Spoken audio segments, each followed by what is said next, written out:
From Tampa Bay streaming news leader, this is ABC Action News. Hello, I'm James Tully. You'll notice humidity levels falling throughout the day. Greg D has a pretty good looking forecast coming up, but first, this. USF students continue to protest proposed budget cuts. A university spokesperson says several months ago, the state board of governors directed all public universities in Florida to prepare for an 8.5% cut in state funding in the next fiscal year. For USF, that is nearly $37 million. Students also say they're against a bill that would impact Bright Future scholarships.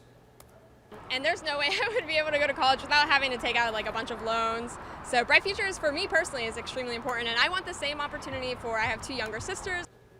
Earlier this month, the state Senate passed the bill to tie aid amounts to money set aside each year in the state budget, but a House version of that bill has not yet been filed. The Florida House just rejected an attempt to increase unemployment benefits. It would have increased the state's unemployment benefits by $100 to a maximum of $375 a week. Central Florida Representative Anna ESKAMANI presented the measure, fighting back tears. She urged lawmakers to approve it.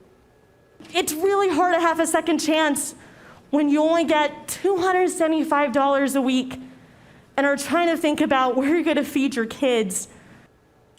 This effort was an amendment to a larger unemployment policy, which lawmakers discussed on the House floor. Meanwhile, the Senate has its own plan to increase unemployment, which is gaining traction.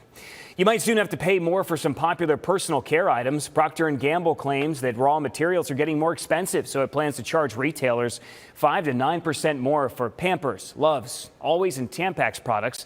Stores will then decide whether to pass those costs on to you. Kimberly-Clark, the manufacturer of Huggies, Kleenex, and Cottonelle, also plans to raise some of its prices. Some changes you need to pay attention to in your iPhone's next software update. Apple will allow you to choose one of two options. Either have apps track your activity or stop tracking altogether.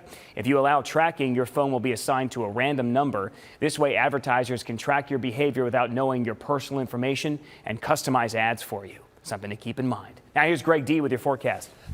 Jim's looking really good out there today. We've got dropping humidity and sunshine returning. The rain is gone. We are going to be drying out for the next several days. Some amazing late April weather moving in. How about a temperature near 80 degrees through this afternoon? A light northwest breeze picking up during the afternoon. And that humidity dropping to some really low levels. Many of you starting off in the 50s tomorrow morning. The latest on your forecast and a look at that weekend in my social media. Follow me there at Greg D Weather. James. All right. Thank you, Greg. And get all of your news 24 hours a day on your free streaming news channel. Just download the ABC Action News app on Roku, Amazon Fire TV, Android TV, and Apple TV.